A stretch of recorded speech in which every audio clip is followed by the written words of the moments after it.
So we're going to start tonight, again, with the Torah study blessings and the Shema. Feel free to do that. Join us. So, Chavirai Nevarech, blessings. Baruch atah Adonai Eloheinu melech haolam asher kitshanu b'mitzvotav v'tzivanu la'asok b'divrei Torah. Sweeten, Adonai our God, the words of your Torah in our mouths and in the mouths of your people Yisrael, so that we, our descendants and the descendants of your people Yisrael, all know your name and learn your Torah for its own sake. Blessed you, Adonai, teacher of Torah to your people Yisrael. Baruch atah Adonai Eloheinu melech haolam asher bachar banu mikol ha'amim v'natan lanu et Torato. Baruch atah Adonai noten haTorah. Shema. Shema Yisrael Adonai Eloheinu Adonai Echad. Baruch Shem Kavod Malchuto L'olam Va'ed.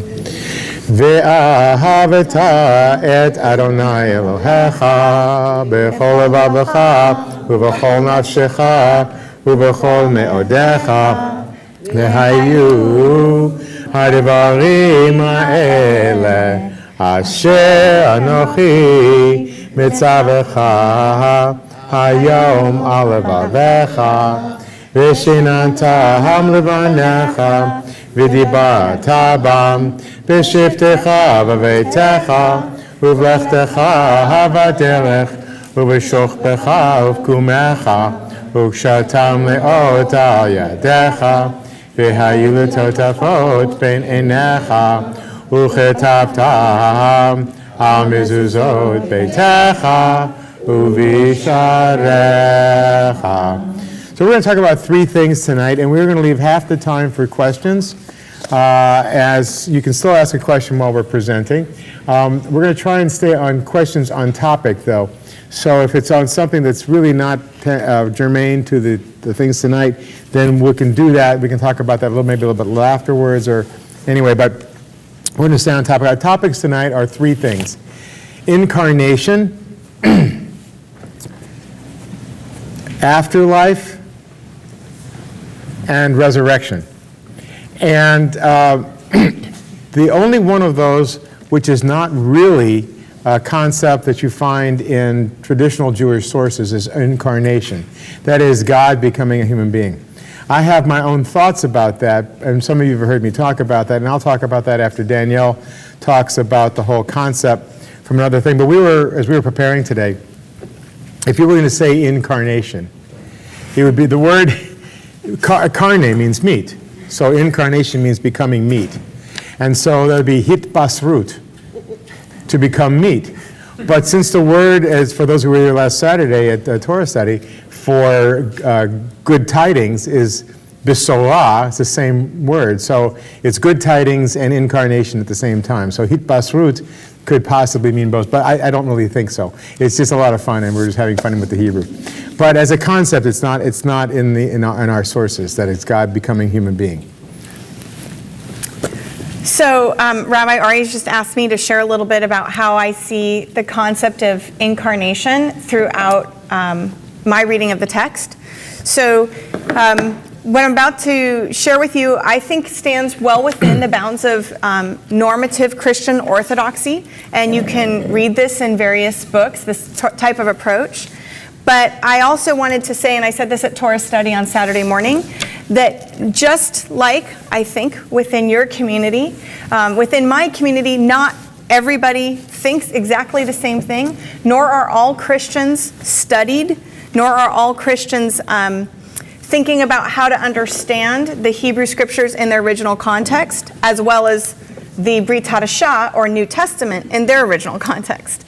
So there's a lot, when you encounter Christians out in the community, I don't want you to think that everyone you meet will think the same thing that I think. That's all. I just wanted to protect you from that experience of saying, yes, but I heard this one pastor, and they'll say, that pastor sounds crazy, because maybe they disagree, or maybe they haven't studied the same things that I've studied. So that's my first disclaimer I'd like to mention before we start. The second thing I'd like to show you, and I know this is far away and you can come and see it later, but when I think about the text, I think about it as Genesis through Revelation, the end of the Brit Hadashah, as one narrative. And I know it's made up of 66 books and different authors across time and all of those things that we all talk about. But I also like to step back from that nose to text view where we parse out that one little word and look all at that one tiny aspect. And I like to step back and see how God is telling this big story of his love for all of us. So when I do that, I use crayons and markers. I think a lot in pictures. I'm a visual learner. And so I write out this huge scroll, for lack of a better word. It's a long, huge thing of butcher paper when I teach Bible study in my community. And I draw pictures for the different acts of the play, of the narrative, of the story that I see God telling. So I'm going to talk through where I see this picture of God dwelling amongst us, which is how I would talk about the incarnation. In the beginning of the book of the Gospel of John, the Gospel writer says that the Word became flesh and dwelt among us. And some English translations will use the phrase tabernacled among us. So when I think of the presence of God throughout the text and amongst his community, the way I think about it is like this. And again, this is not an abnormal Christian opinion, though it may not be that everyone's communicating it in the same way, probably not all with markers. So I think about it first in God talking in the Garden of Eden and coming down, and it says that in the cool of the evening, Adam and Eve, after they had eaten the fruit, heard him walking. So for me, the first image that I have of God interacting with his people and with his creation is also gardening. He gardens first, and then he teaches Adam how to garden afterwards. And it says God's tending, he's planting and tending the garden, and then Adam does that. So there's almost a Rabbi-Talmudim relationship early on for me that I see in Genesis and Bereshit. And then from that point on, we have this picture of God walking in the cool of the garden. It seems like Adam and Eve aren't shocked and surprised that he's there. They're shocked and surprised that they're naked, but they're not shocked and surprised that he's there. So for me, there's this picture of God wanting to be in our midst early on and wanting to be in relationship with us. And that's how Christians talk about God very often, is that God is in relationship with us. And you'll even hear Christians often say things like, I don't believe in a religion, I believe in a relationship, right? And that's kind of a way of saying that they want to be unique, outside the box. But also that they relate personally. That's why Christians also say, I have a personal relationship with Jesus. And so they'll use that language, that relating language. So then the next time I see God interacting in a real specific way is with Cain, where Cain has killed his brother. And Cain yet is not afraid to talk back to God and say, hey, that punishment's too difficult for me, give me something easier.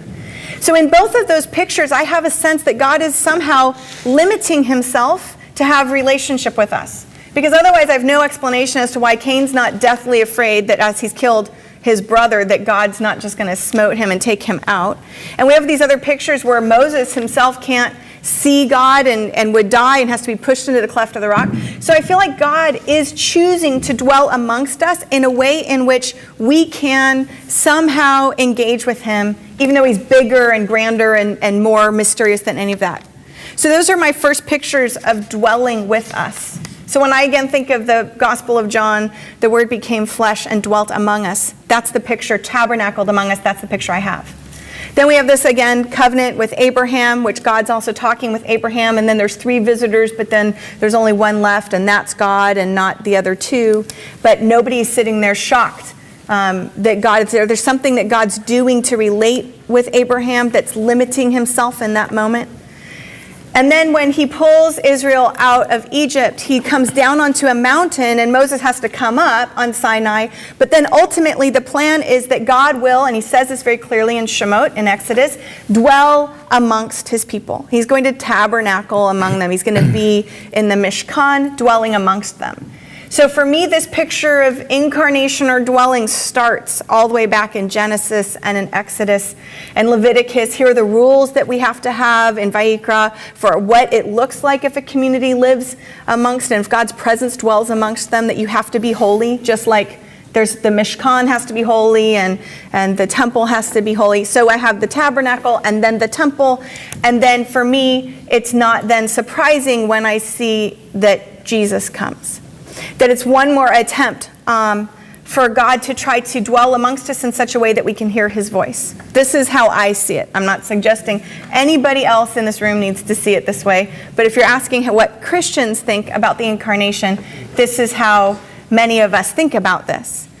So that's why we believe that God became flesh, put on human flesh. Now, it doesn't mean, just like it says with the Mishkan, with the tabernacle, that when it says that God's dwelling is between the cherubim on top of the lid of the ark, but that he's everywhere, but that he'll meet us there. There's Christians don't believe that God's only present in the person of Jesus at that moment, but nowhere else. Because we have examples throughout the Gospels of Jesus praying to the Father. So we know that, and even at the scene of Jesus' baptism, there are all three elements, and this is part of your question of the Trinity, that God the Father's voice speaks out from heaven and says, "This is my Son whom I love, and with him I am well pleased." They see the Holy Spirit coming down in the form of a dove, but then the Son of God, Jesus, is coming up out of the water after he's been immersed and doing mikvah with John the Baptist or John the Immerser, or Rabbi Ari calls him the Big Dipper, which makes me laugh. or Mikvah Man. That's the other one, also excellent. And Christians should definitely call him Mikvah Man, because I think there's a lot of Christians that think they invented baptism as though that wasn't a practice going on long before. So all of that to say, that's kind of how we see that. And then at the end, ultimately, in the book of Revelation, which we'll talk about later with the afterlife, we see God's dwelling again coming and being amongst his people. So, brief overview, highly simplistic, but that's sort of how we see the incarnation and why we would see that fitting in with the larger narrative of the Hebrew and Christian scriptures. But that's why she gets the big bucks, because she can bring it right down and be concise about it, which is really good and explicit. I want to say a couple things about incarnation from a different point of view. Incarnation is a limitation. So when she talks about God limiting God's self, there is a Kabbalistic mystical interpretation that God did tzimtzum, which means God constricted God's self. But usually it means, when you envision it, you think of it as hollowing out the world, hollowing out God so God could put a world in the middle. No matter how you look at it, it's not right. But what I want to say is that when you have the physicality of God and text, then you end up with a problem. And here's the problem. The problem in Hebrew is that even though God says in Genesis a couple times when creating human beings that God created us in God's image, male and female, Zachar and Keva. And it says it both in 1:27 and chapter 5, verse 1 and 2, which is even more clear. So that it says that God created human beings in God's image, male and female, but all the rest of the Hebrew text is male when it refers to God. Now, there's one word for God, Eloah, which looks female, but is a plural, is Elohim, which is masculine. And it could be it's a strange word, but it would be Eloha if it were feminine, not Eloah. In any case, there's no way to get around the masculinity of God in our Bible. The verbs are gendered.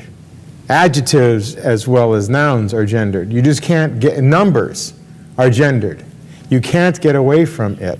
So when you say God is one, Adonai Eloheinu, Adonai Echad, Echad is masculine. One is masculine.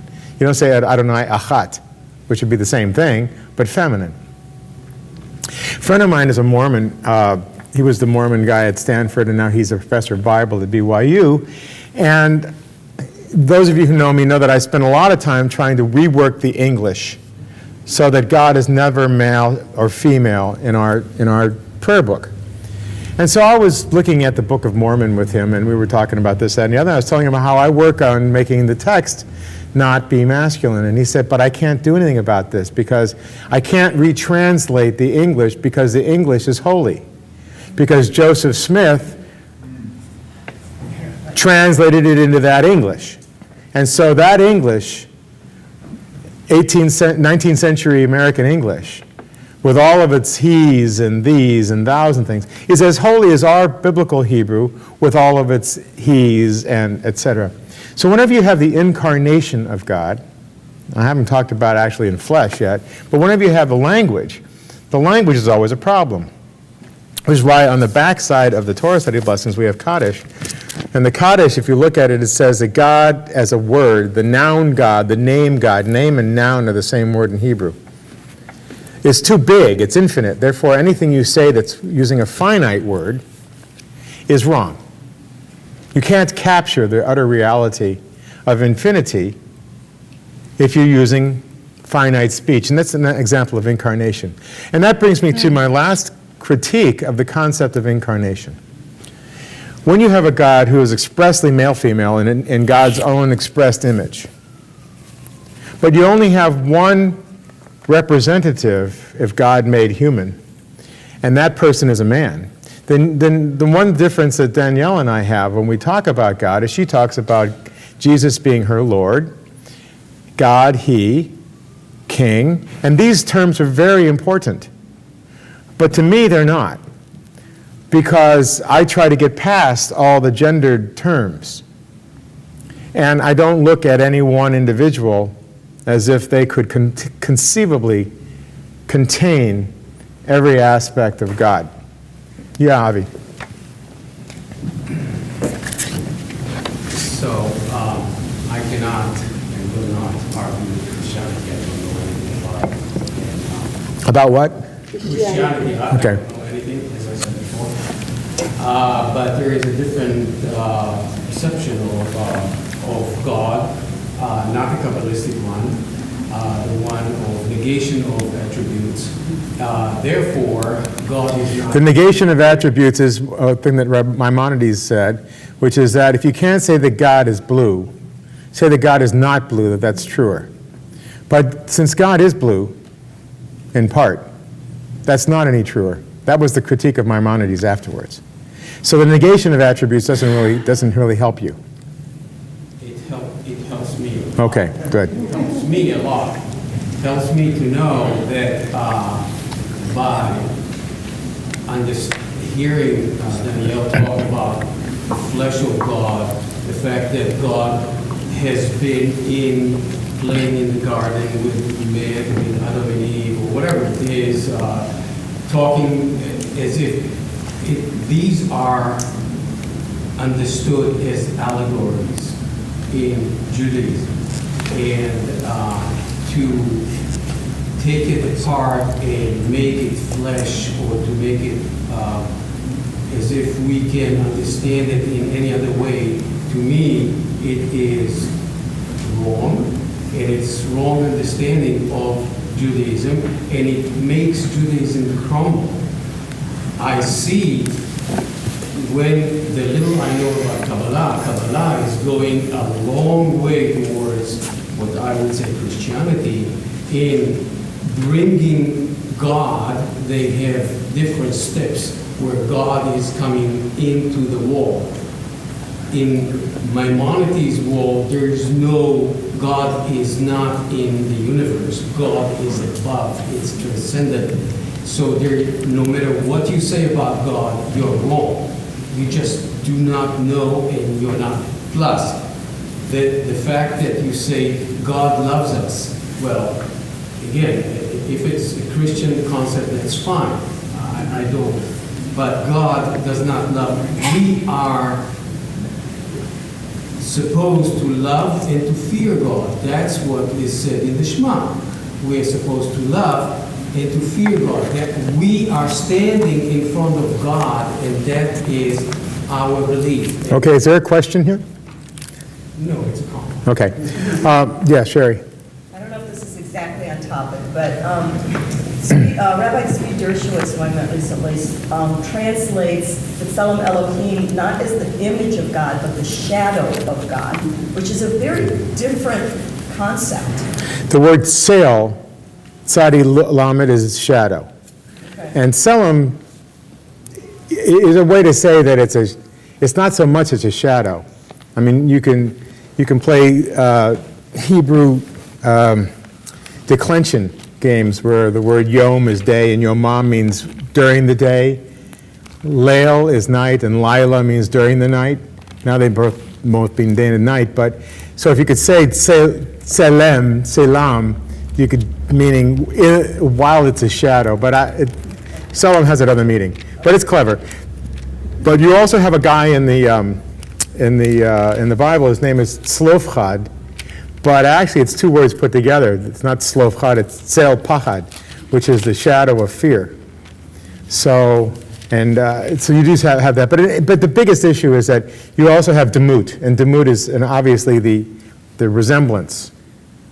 And so Tselem and Demut are two words that both describe what we are. And we don't look like God. The way that this was understood by our ancestors in the philosophic world was that the rational faculty of human beings to imagine the world is what resembles God, not our physical shape, but our brains, our minds. Yeah, John? I have a question. Pastor Parrish. You guys can all call me Danielle anytime. So thank you for being super respectful, John, but I just wanted to let you know. I don't even think I have a father that would be Pastor Parrish. My dad. Well, you were Catholic, you have to I would have a parish. I always thought all the parking was mine. It was great. Actually, she publishes and parish. So I have a question, and I'm hoping it's a softball. Sure. I suspect you've been asked this question before, and I'd love to get your answer. As Ari pointed out, our Jewish tradition really does not have any concept tradition of, you can say incarnation, I say God made human. And that, to me, that is different than angels appearing every now and then. God made human, God born, Absolutely. lives, tortured, killed. Completely That's different. very human. Right. But there is another great body of Western tradition from that same period of time that is full of gods becoming human and having human experience. And there is, Semi-divine, yeah, but yes, I understand there that. is a critique's probably the wrong word. There is a description of Christianity as Hellenic Judaism. And I know you've got a good response to that, and so it's critics of Christianity can say, well, they took Judaism and they sort of Greekified it and sold it to the world. And what is your response? I'm glancing at my husband because Pastor Nooner. I think one of the arguments that you could at least help to contextualize your question is what Judaism was there in the first century that wasn't Hellenized. And I'm not, again, it's a question, but as you understand what Alexander the Great did in the 4th century, and he comes through and Hellenizes everything, and especially when you read the book of Maccabees, you're seeing that even the priesthood and the leadership of the Jewish nation was influenced in some ways by Hellenism. Now, I'm drawing my sources from, Maccabees, so it's an argument, but Which is written in Greek. So I actually would agree to a certain extent that Hellenism has a huge part to play in Christianity. I would have no doubts in that.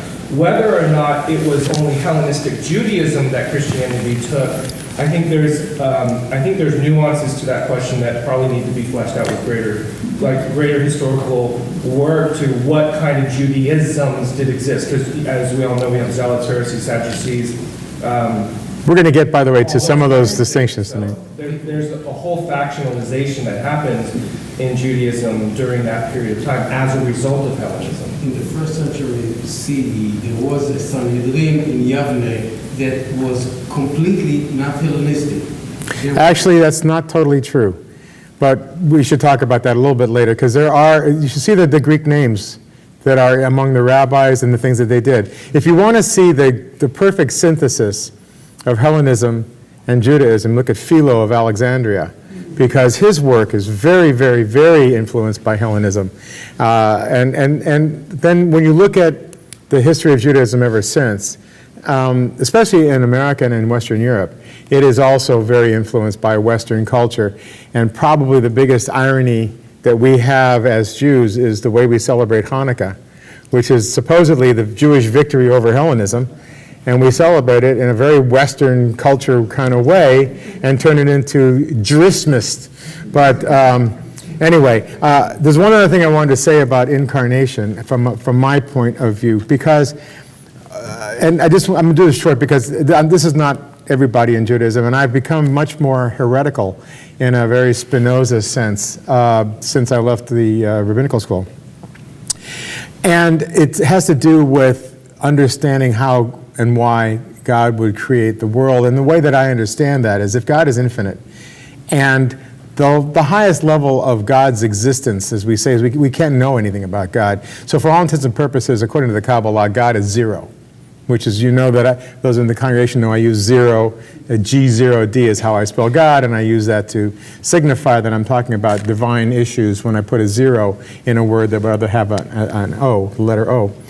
And as an undifferentiated infinite nothingness, God cannot know God. Now, one of the things that you were talking about, Avi, in terms of the way that, for example, Maimonides understood God, but this is an Aristotelian way, was that if God had any knowledge of human beings, that God would not be perfect, because we are not perfect. So the knowledge of us would render God imperfect. I've probably never thought that before. Okay, I'll just say it again very slowly. It took me a while to get it when I was in rabbinical school too. That is, if we are imperfect beings, so were God to have any knowledge of us and our imperfections, the imperfections implicit in us would render God imperfect. Okay, let's say you go out and you see an R-rated movie and it comes back with a head full of violence and sex. Maimonides refuted that. That's Aristotle, what you say. It's true, but it's... Okay, I learned it differently.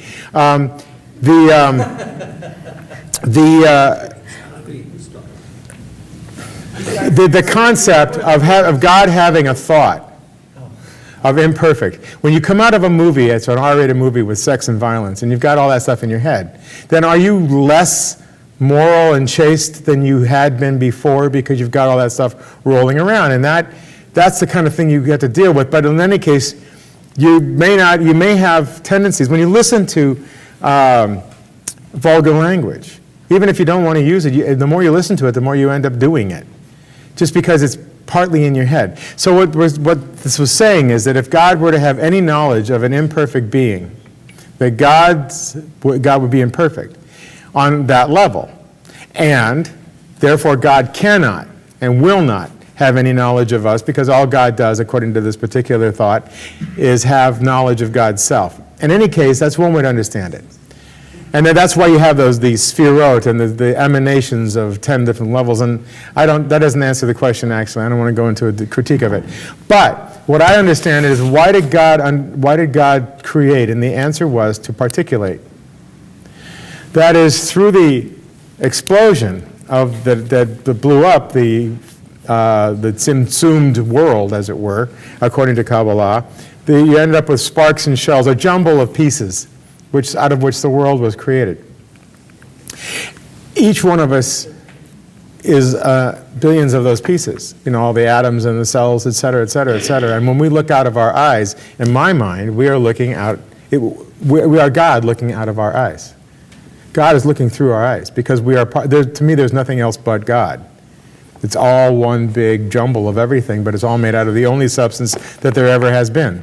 And so, when we look out, if you can imagine a central processing unit being able to assemble all this stuff, that's one way for God to infinitely and forever view the infinite and forever. So wanted to let you know. I don't want to go too deeply into it, but that's my concept of incarnation. James, you had a question? And then Carol. Maybe God's ignorance of us, the way you just described it, appears to us as our free will. God's not knowing about our finite nature gives us our free will.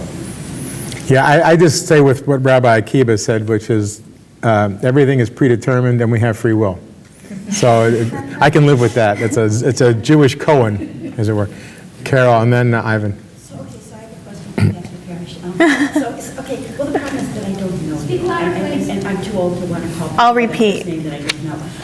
But basically, I guess, for me as a Jew, what I'd like to understand better about incarnation, is not what it is. but why it's important and how important it is. Because as a liberal Jew, for instance, you know, I mean, I look at a lot of stuff in Judaism and I say, okay, so these are the basics that I still have to read Jewish. I mean, pretty small, okay? And so what I want to know, you know, based on talking to people, like if a liberal Christian came to me and said, you know, I don't think that the incarnation of Jesus is literal, I see it as something, you know, that's an allegory. Would that give you some, you know, would you say that's not quite a Christian thing? I mean, you know, in other words, how... I understand. I think I understand your question, so I'll repeat it for everybody in the room. The question is, how important is the incarnation to a Christian, and why is it that important? And if it's not is it central enough, so central that somebody who didn't believe in it would not be within the bounds of Christian orthodoxy? That's your question? Great. Okay.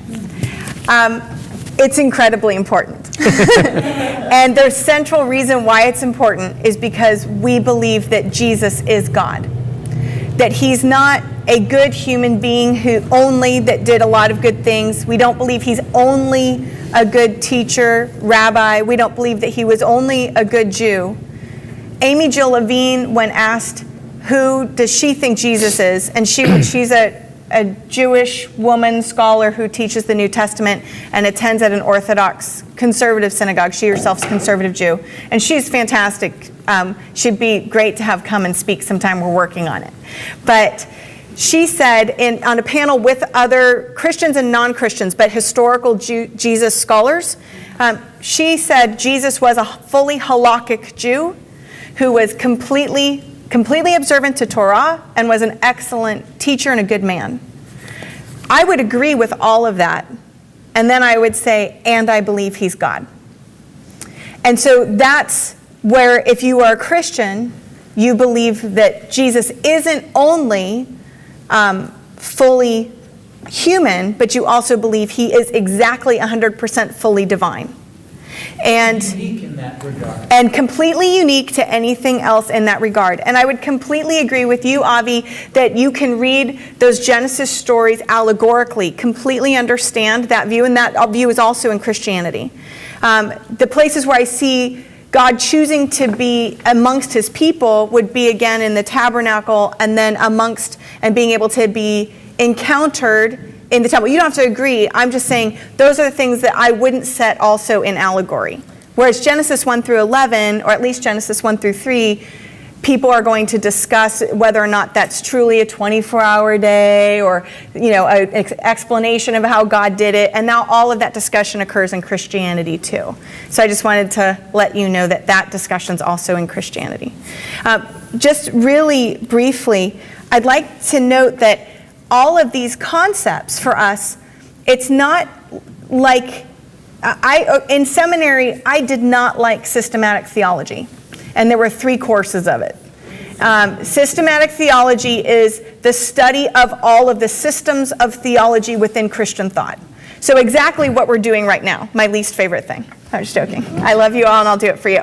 But this concept of let's all talk about the incarnation and why it's important, and now let's talk about this, and let's talk about this, and let's talk about what's going to happen when we die, and let's talk about what happens and how you're saved and when you're saved and all that stuff.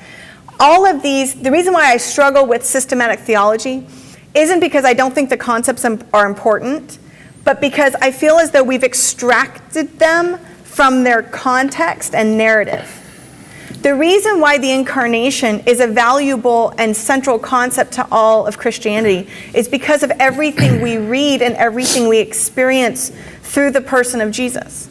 So we see him acting in a way that nobody else has acted before. We see him teaching in a way that is deeply set within his first century Jewish context, but also unique. And so all of those things, as we see that, my husband and I were talking earlier today that oftentimes you can only see where God's been, but you can't always see where he was in the moment. God's self, I like God's self, that's good. But it's true, Jesus was a first century Jewish male, so I stick with the he, and that's definitely a difference. But as we think about where God has been, Kevin and I were talking about the Christians who were experiencing, the Jewish followers of Jesus who were experiencing all that they were experienced, had to explain the events that had happened among them and that were happening among them. And so as they're explaining them, after they've happened, they're starting to find ways to explain them. And the concept now of incarnation is one of the ways in which we explain the narrative of the event. So I just say all of these concepts for me are set back into a story that I know isn't familiar to everybody in this room. So for me, it's a little weird to talk about these theological precepts apart from a story, because I'm very narrative driven. And as I mentioned, I'm visual. So I picture the stories. And Ari and I were having a conversation about these different images that are out there of Jesus. You know, the glowing, blonde-haired, blue-eyed Norwegian Jesus, the Miss America Universal Studios Jesus, you know, Paramount Studios, like at the end of that sash, and always very Greek looking, all of that later on made by the artists who were in that culture and not in first century Jewish culture. And I tell my congregation that anytime you see a picture of Jesus, if he's not wearing tzitzit, then he's been painted a picture of a sinner. Because he would have had to have been observant to all of Torah, and he says that. If I believe he's a first century Jew, and if I read my story, which says that there are Jews that are going up and grabbing the end of his tassel. And it's talked about in my stories. So I was telling him that for me to even think about rejecting Jesus is to reject a Jew, which is away from my entire heart of how I live my life. And I would have to reject the first Jew that I knew and loved loved me. Because for me, Jesus is so very first century Jew. Which is also why, again, I'm indebted to be in your community, because I learn a lot about my story when I'm learning from you in all of the aspects that I'm learning from all of you. And I really deeply appreciate that. And your question, John, is fantastic. And I'm going to grab a good response for you and put it in an article. Two more questions on this topic, but I want to make one. Oh, wait, Ivan, you were going to ask about three. One short thing is, so the teacher of homiletics, that's how to give sermons and write them, at my rabbinical school was a Methodist preacher, Methodist minister. And so he was teaching in a rabbinical school. And we were at the Reform summer camp for all the leadership camp. And it was great. We had a lot of stuff going on, a lot of education. But anyway, in the middle of all these things, and I was teaching a class on Judaism and Christianity. It's been part of my story and what I do and think about. And I had just been taking a lot of classes in it and was about to attend the interfaith seminary the following year. And I was surprised to find out that for him, Jesus was not a person, but an allegory of messianic striving in the human spirit. And he's a Methodist minister, and I'm going, whoa, I didn't know that you could do that. I mean, I thought that you had to, as she said, have a conception of the incarnation, of the resurrection, all these things being extremely important. And what I found out, obviously, is that there are Reformed Christians, and there are Orthodox Christians, and there are all kinds of people who call themselves one thing or another within all the denominations. That is not just between the denominations of this, that, and the other, but within every denomination, there are all kinds of people who do these things. And so one of the great things about Danielle is that she is authentically living these things and able to tell you about that, and you can see how that meets up with the criteria in your head. So Ivan and Martin and Bill. Thanks, Art. So I'm pretty open to all this, and I thank you for it. When my Christian friends ask me if I'm a believer and that Christ is the only God, that's when my resistance comes up. But my question is more around this. When I'm living from my heart, which does happen sometimes, it feels like it's a spiritual relationship with God, in terms of God saying what Ari said. So what makes each of us less a son or daughter of God than Christ? That's what I wrestle with, because it feels clearly being guided by something outside myself. So I want to make a comment about language. When a Jew says Christ, it confuses a Christian. Because it sounds like you're a Christian. Because Jews don't call him Christ. Unless they're quoting something in a book. Well, I call him Josh. But it makes it easier because Jesus is such a hard word for me to deal with. It just has so much valence to it that I can't really do it in the kind of way that I'd want to. And why do you call him Josh? Because his name is Yeshua, so I call him Josh. It's a shorthand, it's a nickname for that. And his last name would be Josephson. He calls him Josh Joseph. I call him Josh Josephson. So, but if you think of him as Josh Josephson, then you'll have an easier time understanding who he was as a human. He was Norwegian? No, that's Jan Josephson. That's a whole different guy. But no. So I just want to say that when you talk about, if a Jew talks about Christ and says Christ this, Christ that, and Christ the other, then Christians say, then you're denying the fact that you really are a Christian. And so you really need to think about using the word in such a way that doesn't confuse everybody, unless you are a Christian, which is totally honest to be. Yeah, Martin. So two things are somewhat related. You talk about the presence of God dwelling between us in the early part. And then there's the virgin birth. That seems such an essential part of the real incarnation. And then further along, there's transubstantiation. Transubstantiation, yeah. How do all these fit together?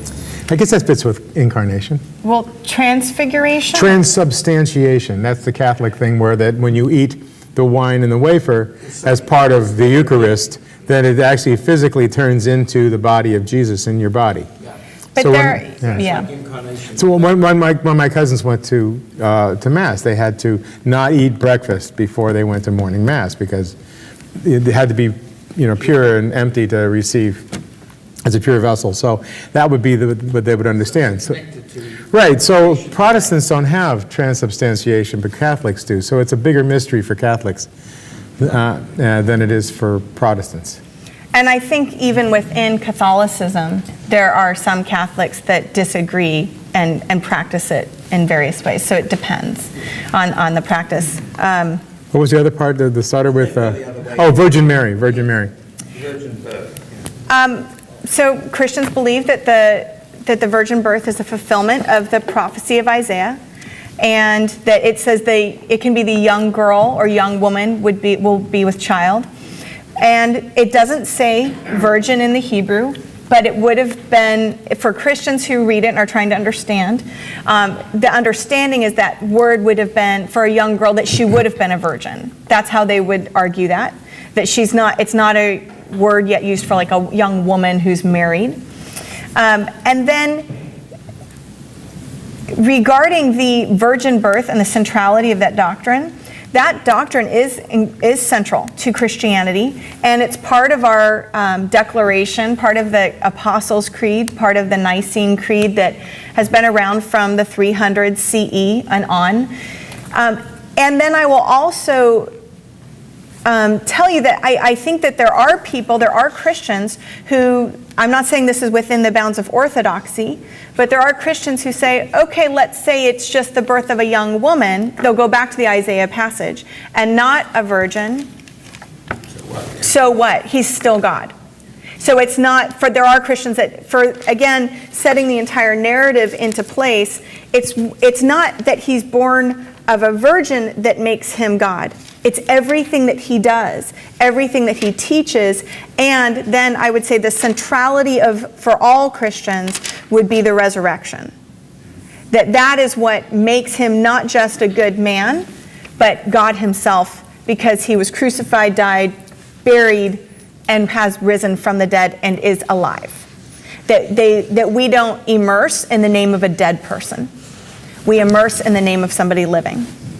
And so that concept, the centrality of the resurrection. Now, there are even, well outside the bounds of Christian orthodoxy, there are Christians, people who declare themselves Christians, like John Dominic Crossan, who's always on the History Channel and PBS Channel and everything else. And he's got a great accent, so you can have fun trying to understand him quite a bit. But he actually believes that the resurrection is a metaphor. He doesn't believe in historical resurrection. But he is not within the bounds of typical Christian orthodoxy. For those of us who are more orthodox in our beliefs, he would be sitting outside of that bound. And then, Carol, I think one of the things that you mentioned was sort of, like Christians, when you talk to Christians, they'll say, do you believe this? Do you believe that? Do you believe... Oh, yeah, a little bit of the question. One of the interesting things, if I have holy envy, as we've talked about that being a place where we say, oh, that's something I really honor and respect. I love that within Judaism, you don't lose your place in the community because you disagree or want to argue or say, I don't like that part, but I like that part, or any of that. Within Christianity, there is no Christian ethnicity. So you are only Christian by belief and by the boxes you check. That's what puts you in or out of the community, is whether or not you agree with the central tenets of Christianity. So it's something that I can see positives and negatives to that in my own faith, but I also can see one of the shortcomings or drawbacks is that we don't have Christians that are atheists. But I know that within the Jewish community, you can have people who are fully Jews but are atheists. And I'm like, that is really great. That people don't have to leave their community of people that love them and care about them and leave the practices that are central to their identity simply because they're wrestling in a season or forever. Now, I know that's not necessarily true within all branches of Judaism, but it's true in I at least have many friends who've said that to me. You tell me, you're the Jew in the room, not me. No, I'm one of many. Yes. Only weirder than most. Well, that makes us have something else in common. One more topic on this topic. Yeah, Bill. Actually, it's all been pretty much covered. This was the second one you said, about there being a lot of diversity. I think you've represented the core of Christianity. My understanding as well, but there's a lot of diversity too. There's a lot of diversity, yeah. And we also are very, there's many parts of Christianity that very much embrace the mystery of all of this, the mystery of God becoming, tabernacling amongst us and becoming flesh. That's mystery that a lot of people wrestle with as well, yeah. Can I kind of direct a question to Bill? I know you were raised as a Quaker, and I don't really know. Do Quakers consider themselves Christian, and do Quakers adhere to the kinds of beliefs that Danielle was just describing? Yes, Quakers consider themselves to be Christians. Some Quakers do adhere to the things that Danielle talks about. Certainly not the ones, or not many of the ones that go to Friends meeting in Palo Alto, which is part of the Pacific Yearly meeting, which is a very different kettle of fish. But for instance, Nixon and Herbert Hoover probably would be considered to be traditional Christians. So I want to move on to the next topic, which is afterlife, and then we want to get to resurrection. The afterlife is going to be the way to resurrection, because afterlife comes before it and then after it. And it depends on how you look at it. So just to give you a capsulation, first of all, there is no detailed Jewish view in the Bible of anything that happens after death. The only thing we know is there's a place called Sheol.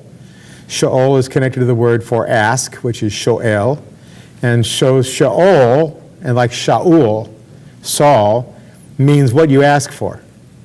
So the life you live is asking for something.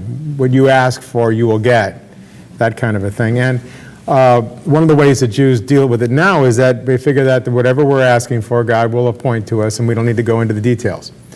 So the details don't come up until the 1st century BCE, thereafter, in the Midrash and other types of things. And to make the long story short, an afterlife would be a couple things. And there's only one Jewish practice that depends on a concept of the afterlife, and that's saying Kaddish for someone who's deceased.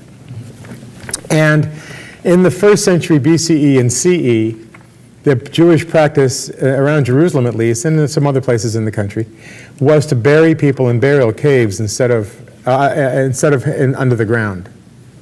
And when the body had disintegrated and left only bones, then since the cave was only a finite space and had to accommodate many people, some people would put the bones of the person into an ossuary, a bone box. Some people would do another thing, which is to put all the similar bones in a pile. And when you hear echoes of this in the phrase in the Bible, he was gathered to his ancestors. right? And so gathered to your ancestors can physically mean that your bones were put with theirs, et cetera, et cetera. We don't know, because we don't have these kinds of, the only kinds of burials we find in the Middle East that are really intact are those random ones of prominent people, and they weren't mixed. So we don't know all the things that they did. I just want to say one more thing. So the custom of saying Kaddish for 11 months for a parent derives from the belief that the punishment that a person would receive after death is the disintegration of the body, that they could feel it. And you find stuff like this in Tractate Brachot of the Talmud, and going on and on about that. And there's a whole section in that Talmud about in Brachot about what the dead do and what they know and stuff. But if a person were saying Kaddish for the relative, it was assumed that that would somehow mitigate the suffering that the soul was feeling from the disintegration, decomposition of the body. So that's the only practice of which I'm aware that derives from an understanding of the physical decomposition of a body causing the soul pain, whatever that means. And so that was the extent of it. And you did it for 11 months and not a year because you didn't know how much atoning your loved one needed, but you didn't want to call him Hitler. So you didn't do it for a whole year. So you'd stop at 11 months. And that's why we do it under those kind of circumstances. The other thing is that there was a the heavenly banquet. You learn Torah from Moses personally. And if you don't get Moses because it's crowded, you're only going to get me. I don't know. Anyway, but you learn from Moses and you get to eat Leviathan and Behemoth. Behemoth is the big cow, Behemah, and Leviathan is the big fish. And so there is this big meal going on and learning Torah. And that's pretty much the detail you get. Because the thing about the afterlife is even though it is important on some level in traditional sources, it is not so important. It's not a motivator. That is, the motivation, as we said last time, was you do the right thing. That's what you do. You do the right thing because it's the right thing to do. And you don't worry about whether or not you're counting up brownie points. So, but we have a page 9 on the back of the handout today are some text that Danielle called out for the concepts of afterlife. It's on the table back there. So if you didn't get a little pamphlet, a little packet on the way in, get one. Yes, Solange. But there is a historical concept of Mahayim. We're going to get there. That's resurrection. Okay. We're talking about why you're waiting. This is afterlife. It's where we end up. It's where we go through and while we wait for resurrection. I mean, by and large, you're going to see in the text from Daniel that there is a final accounting, a final judgment. And the good get theirs, and the bad get theirs, and the good get to see the bad get theirs, and then the good get theirs. Or sometimes it's reversed. The bad get to see the good get theirs, and then the bad get theirs. But either way, yeah. Do you want to take Gail's question? Gail? Yeah. In terms of the concept of brownie points and/or, the accounting, the judgment, how does that tie into the end process of the closing of the book? Okay. We're going to get to the book just in a second. So let's get there and then we'll talk about it. I just wanted to add, when I was in Jerusalem, I took Iron Age archaeology with Gabi Barkai, and he studies specifically all of the archaeology of Jerusalem, and he's the world's premier expert, and it's incredible. And he's often also on History Channel.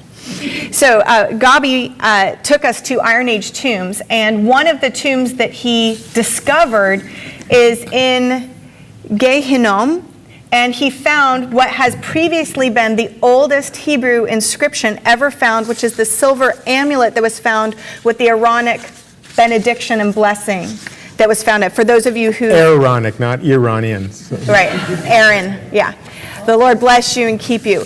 That was found in an Iron Age tomb, and how an Iron Age tomb works when you walk on in is that there are 3 platforms, and obviously this person's wealthy, but this was what was found. And if you go to the Israel Museum, you can go with Rabbi Ari this summer, and you can see the replica. Or if you're Christian, come with me in July, and we'll all see each other. You walk into this tomb, and there's 3 platforms, or rather benches, stone carved out, and underneath that is a sort of cave that nobody can see. And so exactly as Ari was telling you, as the bones decayed in the Iron Age periods, the period of the kings, those bones would be taken and you would be gathered unto your fathers in that section underneath, carved out additionally underneath in the tomb. Also in that tomb, they have found in Israelite tombs, Iron Age, objects that were left there with the dead. Jewelry, amulets, jars, not necessarily with food in them, but those types of things in the Iron Age period. By the time you get to the period of 1st century Jerusalem, and as a Christian, one of my additional areas of study, also with Gabi Barkai, was understanding 1st century tombs. The burial practices have shifted, and instead people were placed into what is called kochs, and it's sort of like small little tunnels, and you can go and see these tombs still today. And then after the body had been laid out on the pavement stone or the platform stone, then in order to begin the decaying process would be placed into one of these kochs. And then once the bones decayed, they would be placed into a bone box called an ossuary. And they've found thousands of those in Israel, and you can go and see them also at the Israel Museum. Not all the ones that are deep in storage because there's too many to show, but those are also available to be seen.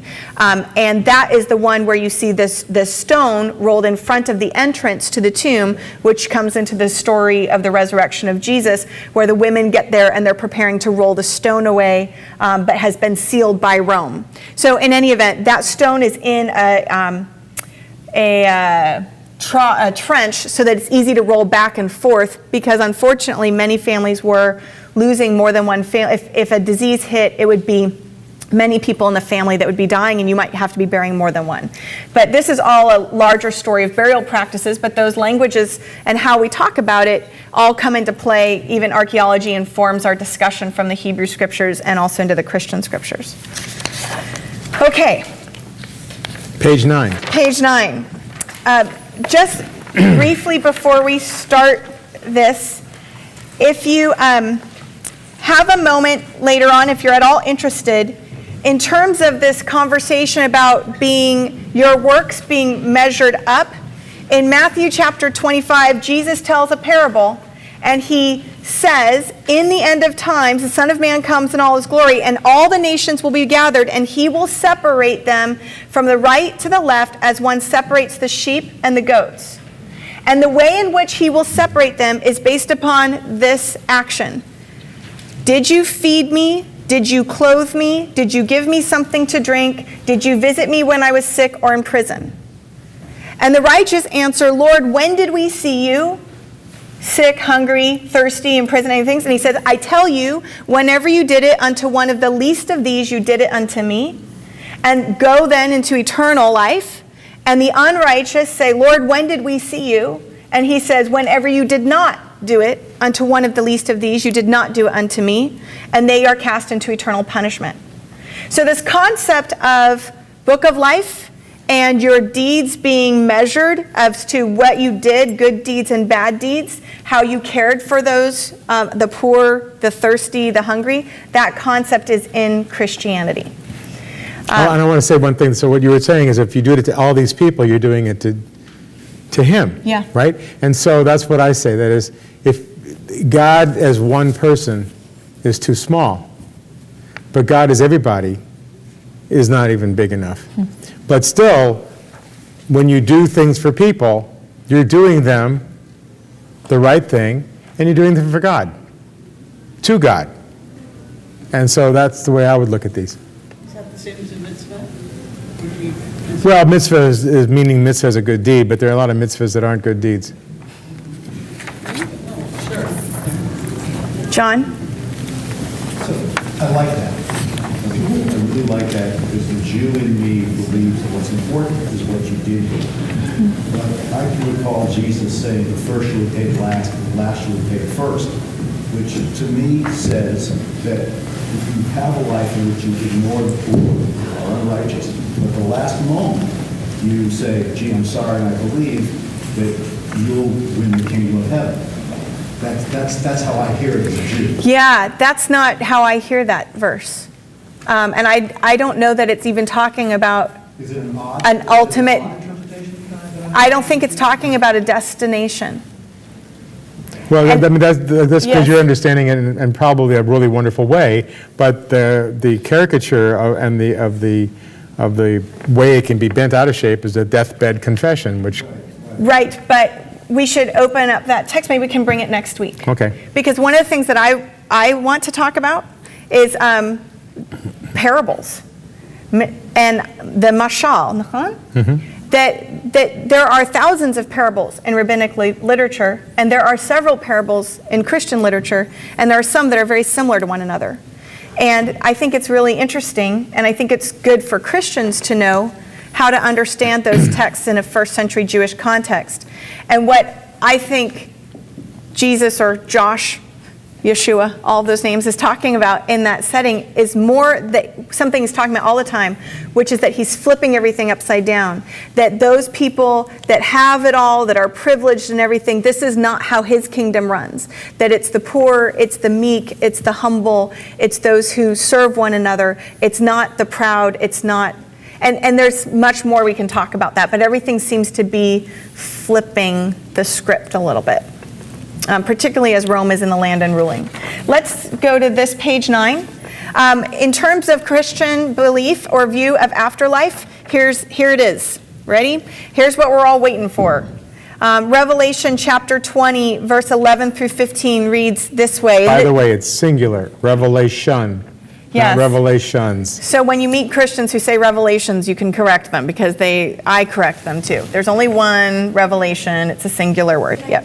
Yes? Okay, so I understand what the Gospels are. Because that's what when we were studying Christians, we read the Gospels. Okay, what is Revelation relative to the Gospels? Revelation is a book, it's the last book in the New Testament. It is apocalyptic literature, which means that it's revealing something that we maybe can't quite see. A lot of the literature in it is weird, odd. The Left Behind movie series, I'd like to personally apologize on behalf of all Christians for that being ever placed in films or literature. That comes from this book, a significant misunderstanding of the book. The end of the book of Daniel is also apocalyptic Yes. literature. It's that kind of, yeah. So John is writing a letter, John the Revelator, and people debate, is it John the disciple or is it an elder John? Feel free to debate.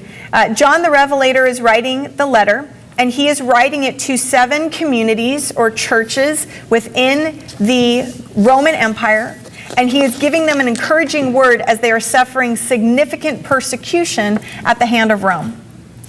Christians are being martyred, killed for their belief. Most of the disciples will die as a result of their belief. And in this letter, John himself has been exiled to the island of Patmos as a result of his belief in Jesus. So it's an epistle, but it's not one. It's a letter. It's a letter to 7 churches, but also to the church at large. And it's a weird letter. So the letter portions are actually easier to understand because they're sent to particular communities, but the rest of it will be like, I saw a beast with 7 horns coming up out of the sea, and scholars will say that's the emperor. That's Domitian. But John's not going to tell you it's Domitian because John doesn't want to die yet. Okay?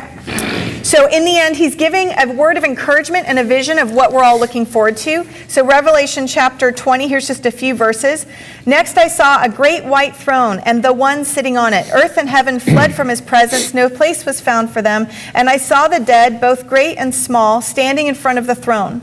Books were opened, and another book was opened, the book of life. And the dead were judged from what was written in it, in the books, according to what they had done.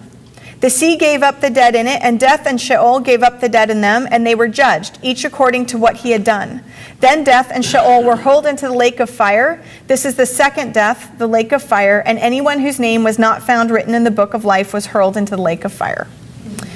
This particular it gets better. That's just the judgment part. But we included this because on page 2 of your packet, we have an introduction page that Rabbi Ari has taken from the Talmud for Tractate Sanhedrin. And it talks about the Book of the Dead and some of the additional things, or the Book of Life, rather, and the judgment portions. So we wanted to at least show you that that concept of Book of Life is also present in Jewish Christian literature. John is a Jew. Let's just continue on again. So there's a judgment component in the afterlife. In Revelation 21, then, we have, "Then I saw a new heaven and a new earth. For the old heaven and the old earth had passed away, and the sea was no longer there. I saw the holy city, New Jerusalem, coming down out of heaven from God, prepared like a bride, beautifully dressed for her husband. I heard a loud voice from the throne say, 'See, God's Mishkan is with mankind. He will live with them. They will be his people, and he himself, God with them, will be their God. He will wipe away every tear from their eyes. There will no longer be any death, and there will no longer be any mourning, crying, or pain, because the old order has passed away.'" And when John says that, he is quoting Isaiah 65, which we've put directly underneath for you on that packet. "For look, I create new heavens and new earth. Past things will not be remembered. They will no more come to mind. So be glad and rejoice forever in what I'm creating. For look, I am making Jerusalem a joy and her people a delight. I will rejoice in Jerusalem and take joy in my people. The sound of weeping will no longer be heard in it, no longer the sound of crying." And my favorite verse is the next verse in Isaiah, which says, and I didn't put it here, but I should have, that no longer will an infant live but a few days. And having been a pastor for 20 years and having buried a 6-year-old who died of cancer, having been there when we turned off the machines as he was still playing with me to the last minute, I hold tightly onto that verse in Isaiah, that no longer will an infant live but a few days. So this idea of what I'm looking forward to as a Christian is deeply rooted in this story of when we see things fixed and renewed. And then the last section here in Revelation is, "Then the angel showed me the river of the water of life, sparkling like crystal, flowing from the throne of God and of the Lamb.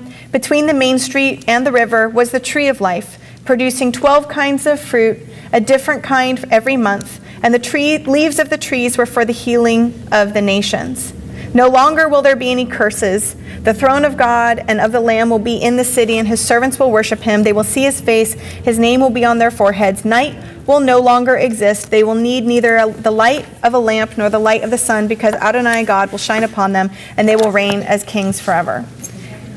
So just quickly, the reason why the Lamb is Jesus, good, and we've highlighted river of water and tree of life because, again, on page 2 of your packet, we talk about Gan Eden as paradise. The Garden of Eden. Garden of Eden. And so this concept of a renewed Eden occurs in the book of Revelation. In Christian text, then, when it just says God without any modifier, is that always God the Father? Yes. That just gets to the Trinity issue. Yes. Let me just say one thing about the text here. Let me get to your Gail. I just want to let you know that the stuff you may have read here may sound like it doesn't come out of a Jewish Bible either, but it does. I'm going to read from you Daniel chapter 7, verses 9 and 10, I'd rather read about leprosy and bodily effluence 10 times over than read this verse, but it's not that it's gross. It's just that I watched as thrones were set up, and the Ancient of Days sat. His garment was white as snow, and the hair of his head like clean wool. His throne was of fiery flames, its wheels blazing fire. A stream of fire was flowing forth from before him. Thousands and thousands were serving him, and myriads and myriads were standing before him. The judgment was set, and the books were opened. I don't like thinking of God as an old man on a throne, with white hair. Daniel chapter 7. Verses 9 and 10. So, Gail, you want to ask a question? Yeah, in I know, He changed the translation. right. He changes your translation too? I know, but I went by the Hebrew of the translation, which is the tabernacles. You talked about tabernacling. And so the tabernacle is called the Mishkan, right?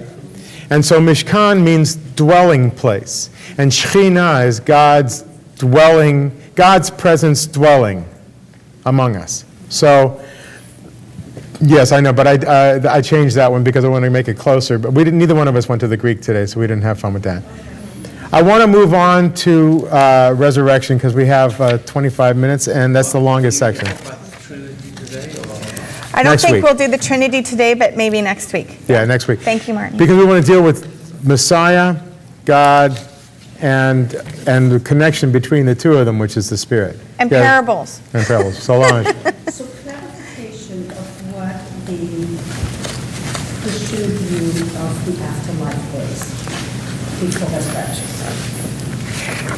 The Christian view of the afterlife is that when we are resurrected, there will be a judgment, and there will be then a glorious renewal of all of creation.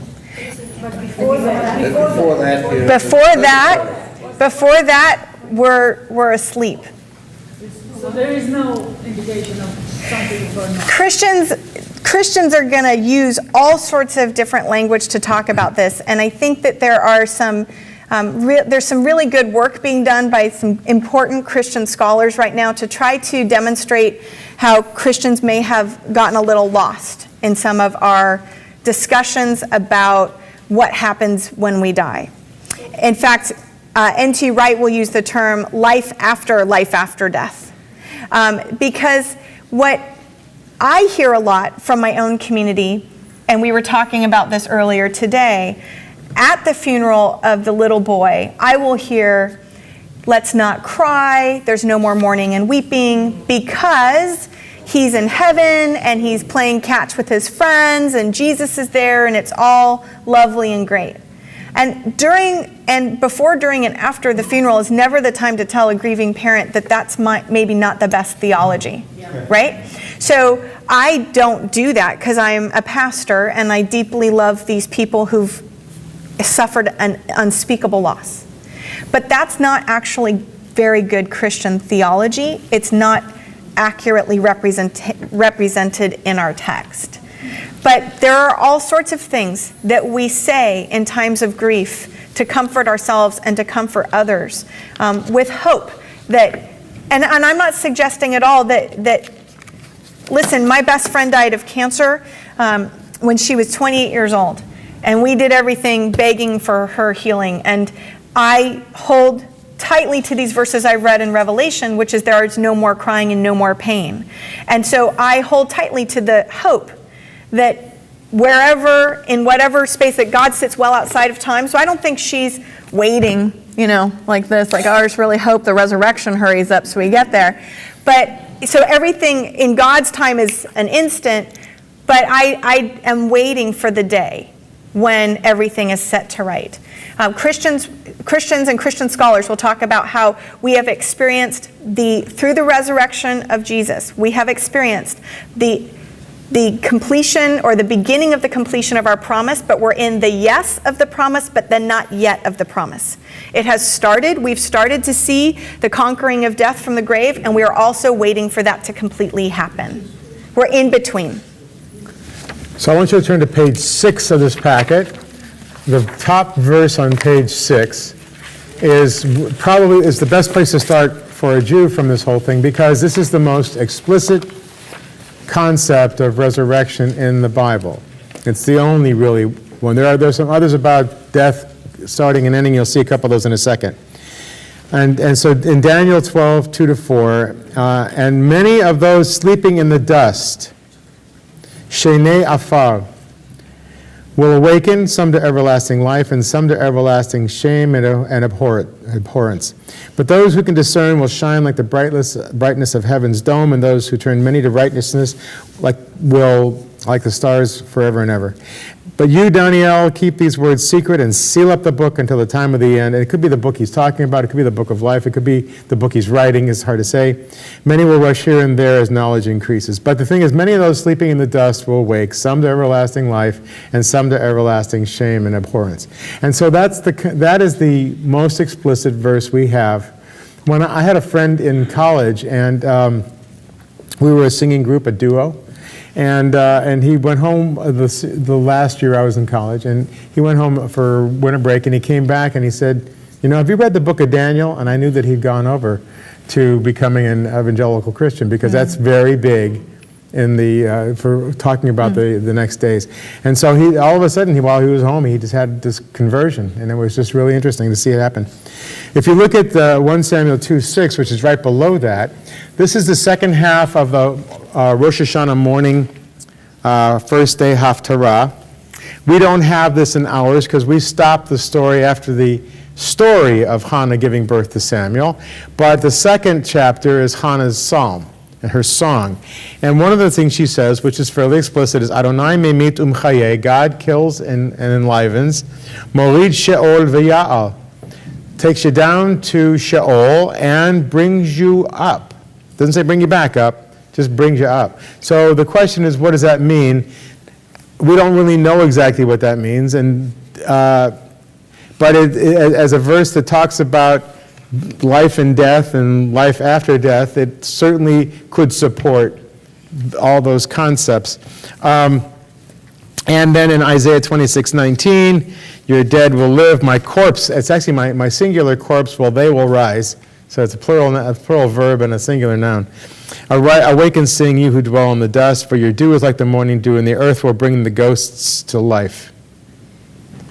That's pretty explicit too, but it's hard to say what he's saying, because if you look at the text in its context, it comes out of nowhere.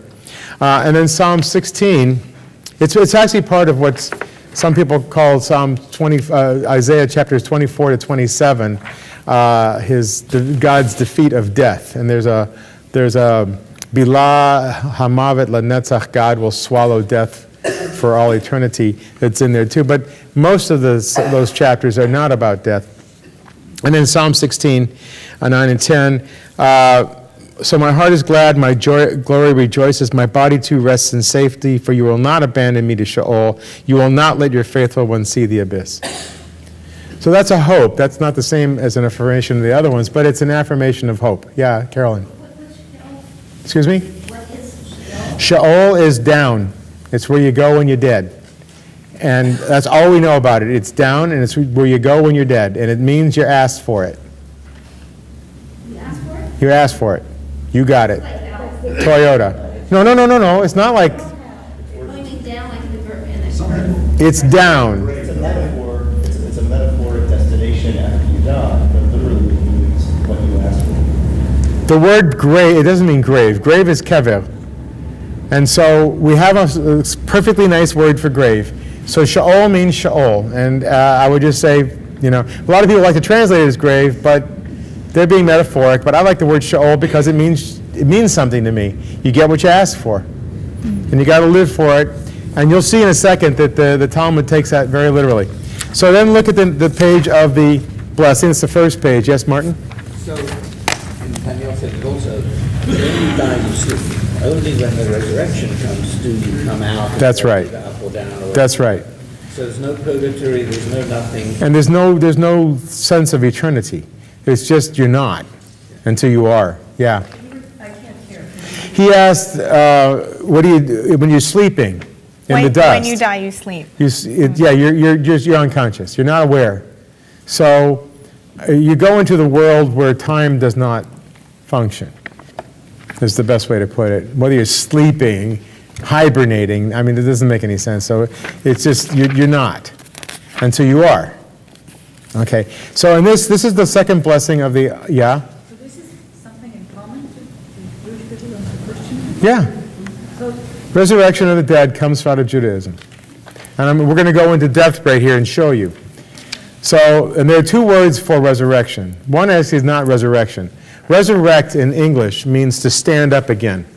So surge means to stand. A surge is like a big wave. It stands up. An insurrection is when you stand against. A resurrection is when you stand again.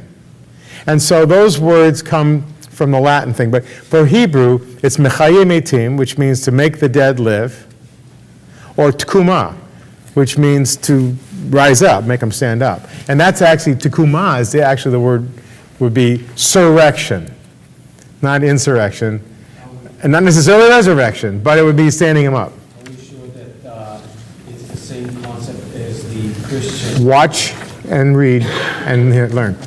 And we'll see. You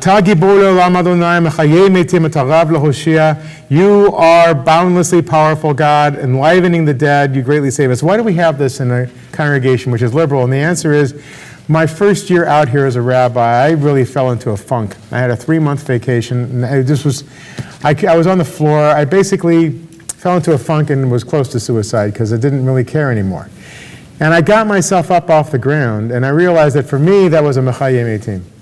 So that my soul was dead, but it came back to life. And I had to overcome that pit, that abyss, that nothingness, the sense of despair that comes from a sense of enemy, having reached your goals, all your dreams, and then what? That's all there is? So anyway, so I left it in there, and I put it here, and when everybody asks me why, I tell them this is why. Because I came back to life. I wasn't physically dead, but I was spiritually dead. So for me, it has to do with spiritually, not physically. Mashiv means to blow, makes the wind blow, but it's also interesting to me that it means to return, make something return. To hashiv something is to make it return. And bring so you make the wind and the rain fall. And why is that little section in here for the winter part of the year?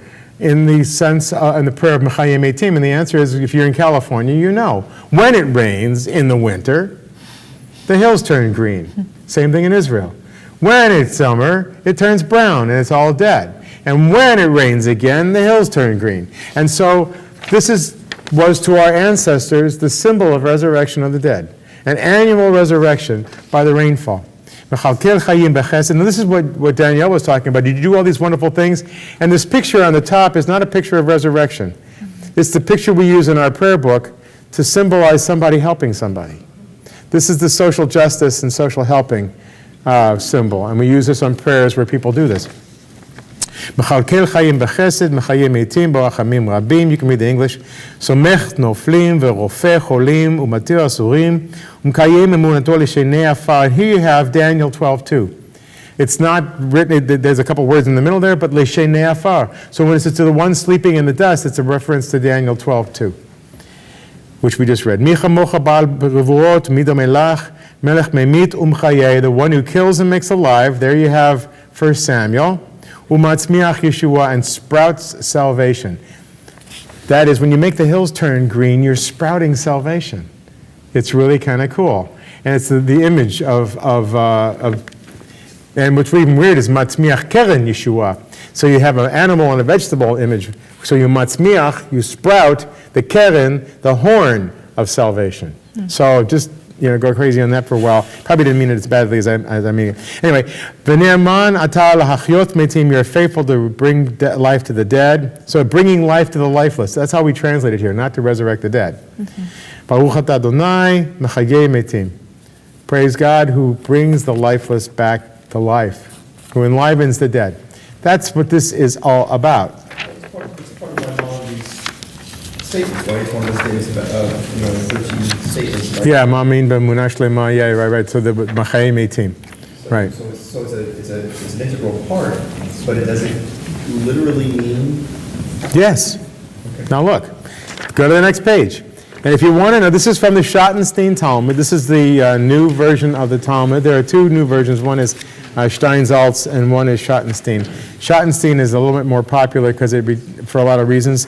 But anyway, if you look at this first thing, there's universal agreement that the deserving soul is eternal and that a person's deeds in this world are rewarded or punished primarily in the afterlife that follows death. When a person dies, his eternal soul enters the world of souls, Gan Eden for reward and Gechinom for punishment and purification. There's also universal agreement. It's not, universal among the Orthodox. that at some point afterward, God will literally resurrect the dead, reuniting here on this earth the body and soul that were separated through death. The duration of bodily life after resurrection, however, is the subject of dispute among the Rishonim, the early halachic scholars. Some insist that resurrected state is eternal. Once resurrected, the righteous will live on eternally with body and soul united and delight forever in the splendor of the divine presence. And according to Rambam, that's Maimonides, and those who follow his view, however, the eternal world is not the world of resurrection, but the world of souls. So the one that lasts forever is when you're in the souls. But when you're in the body, you'll come back, you'll see that it's possible, and then you'll go to the world of souls. It doesn't really matter to me which way it goes, but there are some who say that resurrection comes first and then comes forever, and some people say that there's the afterlife that comes first and then resurrection, and then that's the permanent state. Yeah. But we read a short part about a period of purification, after you said. So that sounds almost purgatorial. It is purgatorial. So the concept of purgatory, and just to say, is the purgatory is the purification of those that are redeemable. And so when I told you about the way that Kaddish is said for 11 months, that is both hell and purgatory. And that's what they're talking about here. Is purgatory a Roman Catholic concept only? Yeah, it does not exist in Protestantism. Okay. Not really. So once they are redeemed, do they become? They go up. Yeah. According to Rambam, the state of resurrection is not permanent. Rather, the resurrected will live the unusually long, happy lives of the idyllic Messianic era that culminates life on this earth, eating, drinking, and procreating just like people born initially in that epoch. Eventually, however, body and soul will again be separated, with the souls returning to the eternal world of souls to delight in the divine presence forever. Okay, so, yeah, Carolyn. Questions about this. We know that, to save a life is high up there in Judaism. Right. But reading these, that in order for resurrection or life of the dead, presume you need to have a body. You're down under somewhere. So that's why, generally speaking, if I understand it correctly, Judaism isn't big on cremation. But I also, my main question is... That's not true, but I'll answer that in a second. But how about organ donation when somebody dies? Okay, so let me just talk about the need for a body. If God can create you from nothing, God can recreate you from a memory. Okay. So if you happen to be under Nagasaki's atom bomb when it was vaporized, that's not your fault. And God will resurrect you if you're a good person. By the way, this is not specific to Jews. It's the righteous of all nations merit the coming world, it says in the Tosefta. Tosefta is an appendix to the Talmud. And so it doesn't. The issue is this, and we're going to see this in a second. This is called chelik, your portion. So basically, Sha'ol, what you ask for is your chelik, your portion, your lot, your allotted lot, and that's the name of this chapter. Kol Yisrael yesh lahem chelik leolam haba. All Israel have a portion in the coming world. I don't say world to come because it's not latid lavo. It's ha'olam haba, the world that's coming. It's ever coming. It's always coming. It's right, it's far away. And so what the rabbis are going to say is this. Turn to the next page because I want to show you where your questions may be answered. Like I say, all Israel has a share, a portion in the world to come, as it is stated, and your people, Israel, are all righteous. They'll inherit the land forever, the branch of my planting, my handiwork in which to take pride. When I first read this, I didn't get it. One of the things you have to understand is when the rabbis quote a whole verse, they're not talking about the whole verse. They're picking on something. So they say, your people are all righteous. And then they say, they'll inherit the land forever. Well, how can they inherit the land forever if they're dead? And so what they're saying is they're all righteous, says Isaiah. Therefore, here we are. We're going to have resurrection of the dead. And that's the proof text for resurrection of the dead in the Talmud. Your people are all righteous. They will inherit the land forever. And the rest of the verse, forget about it. Except for the fact that the word netzer, which means planting, is in there, and that's connected to the word for Nazareth, so Natzrat. And so you can have all kinds of fun with that if you're Christian. And note stream. Note stream, yeah, Christians. However, the following are those who don't have a share. Well, I thought everybody gets a share. What is this that some people don't get it? Okay, these are the people that don't get it. You don't believe the Torah is revealed by God personally. Bye-bye. Number 2, you don't believe that resurrection of the dead is in the Torah. And number 3, an Epicorus. An Epicorus. What's an Epicorus? An Epicurean. Epikuros means someone who knows better and doesn't do. So if you know, you had a good Jewish education, and it's not a matter of not knowing, but you still don't do. And basically it's saying this: if you don't believe that there is a concept of resurrection, when we've told you that there's a concept of resurrection, and you say, no, there isn't no concept of resurrection, then God will not trouble you with it. And if you assault the image of God in which you're created by defacing or destroying your body, at that point, it's not a lack of body that prevents you. It's your rebellion against the image of God. And you're insulting the image of God who promised you resurrection. Organ donation saves a life. There are some very few ultra-Orthodox and persnickety Orthodox that believe that organ donation is not permitted because it mars the body. Like random routine autopsies are not done in Israel because they destroy the body for no good reason. If you're trying to catch a murderer or a disease right now and then there's a serial killer out there, whatever it is, and you're trying to stop people from dying, then that's a mitzvah again.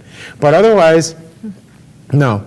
And so, but there are Orthodox organ donation publicity groups trying to make sure that everybody knows that it's a mitzvah to save a life. I'm not going to go into all the stuff. One of the things you find out is that Orthodox rabbis who are hospital chaplains are more likely to be liberal on medical ethics than theoreticians in an ivory yeshiva. So, and so these are the kind of things that you think about. So it's not, and I want to show you in a second here exactly what we're talking about. That is, the rabbi, go to page 4. And the first thing, I have to take you through this because there is no quote in the Torah about resurrection of the dead. Not one. There is no quote in the Torah. So here you have, if you don't believe that the Torah talks about resurrection of the dead, then you don't get it. Well, I'm sorry, but there ain't one. And so the rabbis go on for like 10 pages trying to find one, and they keep coming back to this verse, which doesn't prove it. But I'm going to show you what it is. It's the one that says, Gemara elaborates. Okay, Min Torah, where do you find it? Diktiv, as it says, Vayomer Hashem el Moshe, Hincha shochev im avotecha vakam. And it says, behold, you're going to lie, sleep with your ancestors, and rise up. Well, there you go.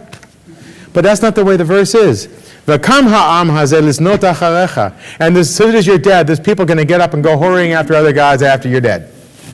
But they conveniently slice the verse in half and leave the Seifa, the end of the verse, off, and prove resurrection from the Resha, the head of the verse. And there's a comment, the footnote down there below, you can read that at your leisure. We're running out of a little time. But this is a nice one, though. This is what's called B'Shem Omro. When you say something in the name of the person who said it, so if you see the second side of page 4, it says, under Shimon ben Yehotzadok, whenever a halacha is recited in the name of someone in this world, when as a deceased scholar is cited as a source of a certain halacha, his lips move in the grave, as it is stated, stirring the lips of those who sleep in the grave. But basically, whenever you cite somebody, you give them more eternal life. So when I was in rabbinical school, I didn't get it. I mean, I didn't know it, and I hadn't been in the habit of citing all my sources. And then after I got out, I realized what a sin it was to not cite something in the name of someone who said it. Not only did it deserve credit, but it gives an afterlife. The Torah is against plagiarism. Well, not just that, but yeah. Plagiarism is bad, but also giving credit where credit is due, and because that helps keep people alive. At the bottom, V'temat v'kim b'Adonai chayim kulchem hayom. This is said in a traditional synagogue, kolamet, before the Torah reading. I sing the names of the books of the Torah here instead because it's taken out of context. Moses says, you who stuck with God are all alive today. Yeah, of course, because everybody else died in the wilderness. But I don't believe it as a statement of faith that you who keep believing in God will be guaranteed life. Or that anybody here is alive today is a good person because they stuck with God. I just don't believe it. And so I just can't do this phrase. I can't do that verse, and so I changed it. So I'm letting you know that in full disclosure. But then, anyway, look at the page 5. It's the last quote I want to do. This is fun. Queen Cleopatra. Shala Cleopatra, Malkata, at Rabbi Meir. So she asked Rabbi Meir, we don't know which Queen Cleopatra this was. I know the dead will live again, as it is written, and she quotes the Torah. And they'll blossom forth from the city like grass of the earth. Nice. But what I want to know is when they rise from the dead, do they rise naked or do they rise in their clothes? You guys, your head's in the dirt. Anyway, so he said to her, the answer can be inferred through a kal v'chomer. That's what this al fortiori means. If this, then how much more the rest, right? If a wheat grain, which was buried in the ground naked, emerges from the ground fully grown and wearing several garments, right? The wheat grows and it's... Then how much, I didn't get it the first time, sorry. Then how much the more so, al chad kama v'chama, will the righteous who are buried in their shrouds rise up wearing clothes? Buried in our talit. No, not in your talit. Shroud. Wouldn't you want your talit when you... No, you don't need it. As a matter of fact, I always tell people if they ask me, I don't ever argue with people that intend to do it, but if I say, look, if you don't want the talit, give it to somebody who can use it alive. Bury them in their, their favorite shirt that's like ripped up and stuff so that, nobody could wear that one anyway. And they loved it and they wore it and that's why they kept it forever even by the time it was too ratty to wear. And there's another one that says, well, if they're in the dust, how does God bring them back up? And so then you have the stories of, yes, God can bring you back up from the dust. God had you from the beginning, so if God's got a piece of dust, all he needs is one piece of dust, one piece of ash. If God needs anything at all, God can bring you back because you were once there and you're still intact in God's memory. So the Tchiyat HaMetim, the resurrection of the dead, is possible with all these other issues not making an issue. And the last thing you have is the Maccabees stuff here. Well, there's 2 pages Yeah. just to draw your attention to. On page 7, there are 3 quotes there from the book of Maccabees, second book of Maccabees, chapter 7, that highlight an additional Jewish belief in the resurrection of the dead. And then... From the 2nd century BCE. Right. 2nd century BCE. The mother suggests in the 3rd and final verse, do not fear this butcher, but prove worthy your brothers, accept death, so that in God's mercy I may get you back again along with your brothers. Her expectation is that she will see her son again with her other sons. And this is Hannah and her 7 sons, all of whom died because they wouldn't eat ham. And that's what we're celebrating on Saturday night, because we're putting the ham back in Hamantaschen, I think. No, Haman, anyway. So those kind of people who do that, it's bad. Then just a quick note that in the Dead Sea Scroll, in the Essene community, there's a line that reads, for he will heal the wounded, resurrect the dead, and proclaim glad tidings to the poor. So the Essene, which is not normative Judaism in the 2nd century BC, but it's there, and it is people that are from the Jewish community. They're also having a line there that talks about the resurrection of the dead. And then just to give you 2 more arguments about it, on page 8. And this is where we're going to get into Sadducees and Pharisees for a second. On page 8, in both these passages are in Brit Hadashah. In Matthew chapter 22, at the very top, you can read that same day, some Tzaddukim, some Sadducees came, and they came to him. This is about Yeshua, and they are the ones who say there's no such thing as resurrection. So let me just say, Tzaddukim comes from the word Tzadok. Tzadok was the name of King David's high priest, 2nd high priest. It was his federal high priest. It's a long story. And so those Kohanim who claim descent from Tzadok were Sadducees, and then they also had basically a theopolitical party that were primarily the priesthood and their supporters. And they did not believe in resurrection of the dead, and they did not believe in the oral Torah. So all of the oral Torah that allows the Pharisees, the Perushim, which means separatists as well as interpreters, to interpret and radicalize the law at that time to make it possible to live a little better, they did believe in resurrection of the dead, and they based most of their teachings on an oral Torah that was handed to Moses, from Moses to Joshua and on down to them. And those were the two major distinctions between Sadducees and Pharisees. And additionally, they only believed in the first 5 books of Moses, the Torah. They didn't hold the Nevi'im, Sadducees, right? But they didn't hold the Nevi'im and the Ketuvim in the same light as the Pharisees did. But the Pharisees believed that they were the descendants of the prophets. And so they interpreted as prophets. They didn't come up with prophecy, they interpreted prophecy.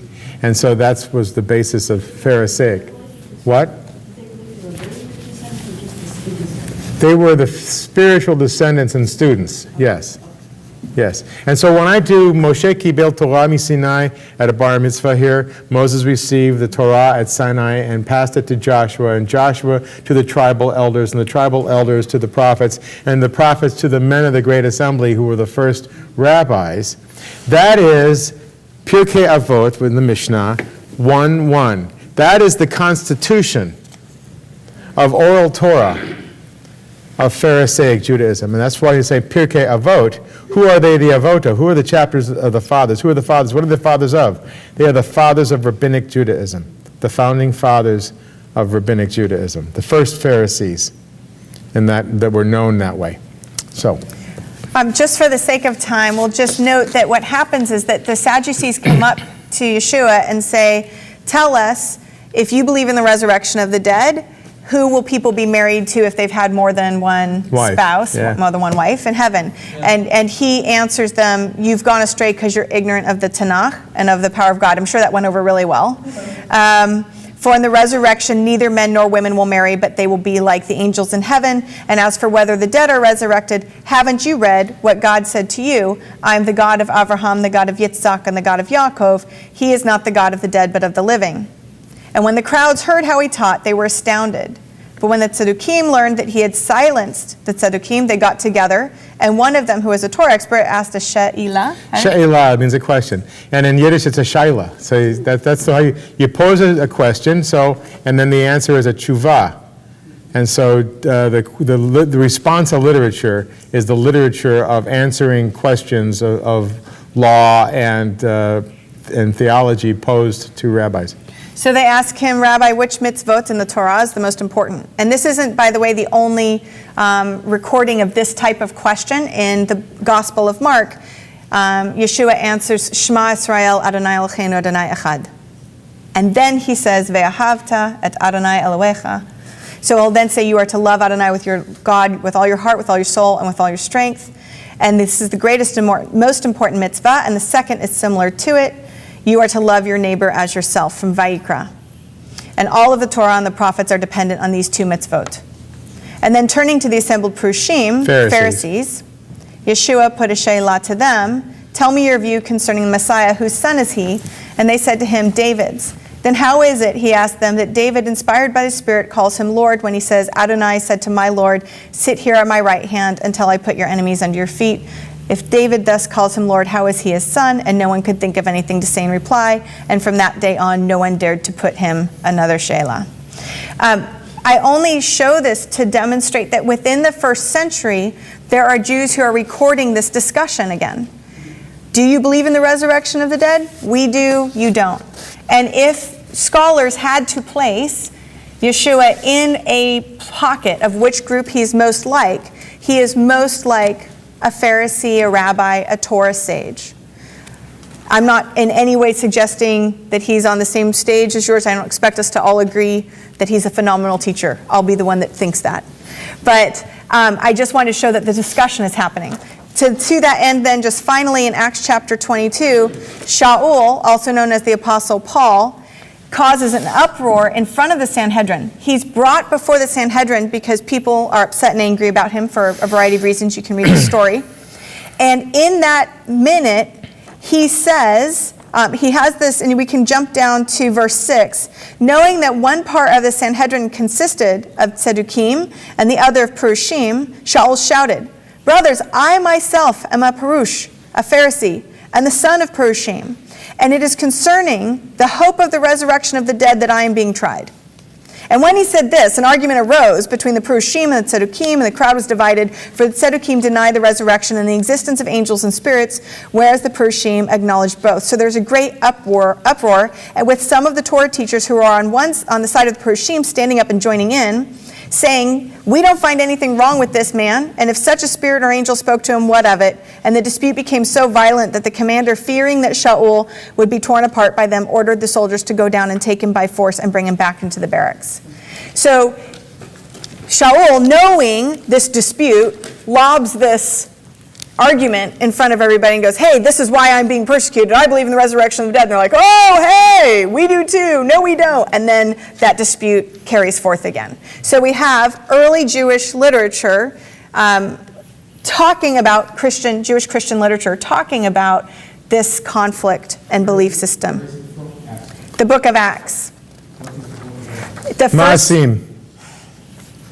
The first 4 books are the stories written by the Gospels, and then immediately following. You say it's Jewish. No, it's Jews. It's a Jewish book. It's Jews that are in the story. And it's a book that is kept by Christians that was about Jews, written by Jews. Written by Jews. Well, this is what Amy Jill Levine argues. This is why you don't have to, we're expecting to disagree. If we agreed, we would be of the same faith. If it's Jewish, at least that's what. That's right. If it's Jewish writing, It is. No, it is. It's not Torah. People in the story, but the story was written by Jesus. It's a book which is not kept by Jews anymore. But all the books in the Apocrypha, which only exist in Greek and don't exist in any Bible that we have, were all written by Jews. And most of the books of the Pseudepigrapha as well, which the Christians don't even keep in their Bible, were written by Jews. They're Jewish books written by Jews at that time, but they're kept by Christians because they only exist in Greek. The one book that the rabbis quote from that is in the Apocrypha is Ben Sirach, and they would quote from that even though it's not in our Bibles. But the rest of them are in the Maccabees. We don't have either. So all we have is this silly thing called Megillat Antiochus, which is kind of a Hallmark card version of the books of the Maccabees. And so you don't have the books of the Maccabees, which are detailed history from the time, written by Jews. So there's a lot of stuff that we don't have anymore and that we don't revere. But it doesn't mean that Amos Oz isn't written by a Jew because he's not in the Bible. They were written by Jews. They were written by Jews who believed in the divinity of Christ, of Jesus? Yes. Okay, so let's be Early clear about that. Christians, but there's no real Christian church the way we know it now. Right. In the early times. Right. All of the first followers, They're written by Messianic Jews. yes, Messianic Jews. That's All the of the best way to put first it. followers are, it wasn't accepted as Jewish writing, even though it could have been. That's right. That's right. It's not in our Bible. But it doesn't mean it's not written by Jews. Dayenu. Sherry. So obviously, the Pharisaic tradition carried on. We have Pirkei Avot, that's kind of what came down. We believe in oral Torah, all Yeah. that stuff. Okay. But what happened to their belief in the resurrection of the dead? When did that drop out of Jewish belief system? Resurrection of the dead hasn't dropped out of Jewish belief system. No. That's why I got it out of the Talmud, and the introduction of the Talmud was written about a couple of years ago. But mainstream Judaism doesn't. Mainstream Orthodox Judaism talks about it all the time. Okay. And you don't, because you're liberal. And I don't, because I'm liberal. And I have a hard enough time getting people to know what kashrut is, much less resurrection of the dead. So I don't spend a whole lot of time on it. Orthodox Jews still believe and talk about resurrection of the dead. Yeah. In the way that it is in here. Yeah. When I did this prayer, This is a quote. I didn't edit the prayer at all. Except, and so the only thing is it's the Sephardic version. I mean, in terms of the way the order of the dew and the rain prayer. But otherwise, it's the Orthodox, and they mean it as resurrection of the dead. And I don't. Last week, we used the picture of a line moving forward and then talked about, did we sort of move away from each other? Who continued on, all of that kind of stuff? There are several scholars, Jewish scholars, who argue that the reason why the resurrection of the dead concept has faded away in terms of modern Judaism is in reaction to the fact that it's a central tenet to Christianity.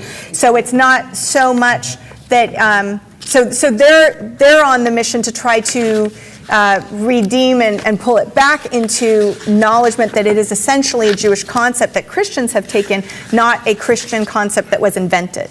So this is a scholarship, a historian scholarship view, and there are, Ari just sent me an article earlier today by a Jewish scholar who is trying to trace that it, and this is why he showed you the passages in the Talmud as well as the passages in Tanakh to demonstrate that there is a reason why those Jewish followers of Jesus did not manufacture an idea that was not in the ether of the community.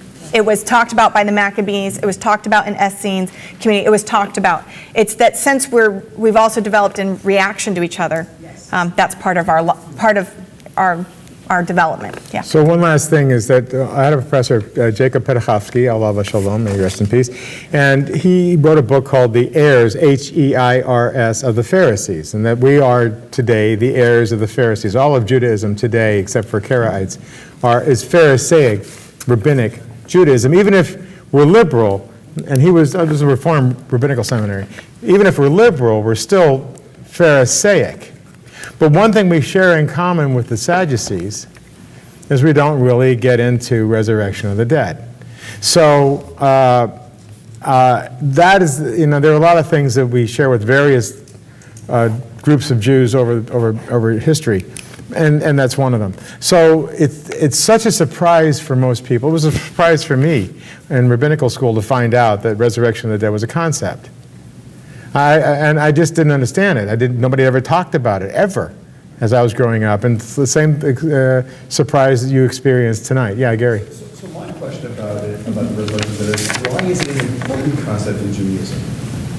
Because it's part of the promise that is, I showed you that the text in the Tanakh that promise it.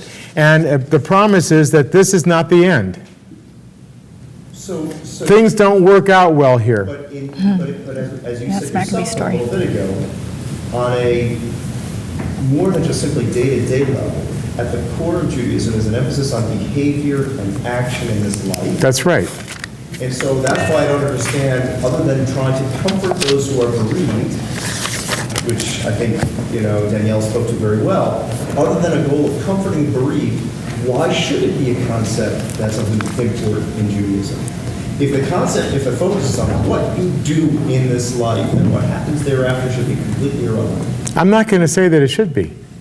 I'm just telling you that it is. The understanding is different than the regular one that there are conflicting opinions about Messiah, the resurrection of the dead, and it's simplistic to say, everybody will stand up, and the question now if they are clothes or not clothes. Right. This is silly. There are within the Gemara, within the Talmud, there are arguments and disagreements, and Maimonides and Nachmanides are completely different on those things. And one is leading to one way and one is leading to another way. And it's important to understand that it's not one way, and Judaism, as I perceive it, does not take it just close or not close. Well, I want to make two little last statements. So it's 9:20. So number one is there are boxes of Mishloach Manot bags over there. So for 8 members, 1 bag per household. Please, they're right outside behind Leah's desk. And the second thing is I hope I see you Saturday night at Purim, which should be crazy enough for everybody. Family on Sunday morning, bring your kids or your That's right, Purim extravaganza from Purim. So Purim continues. And Torah And so you study. can, and Torah, oh yeah, Torah study.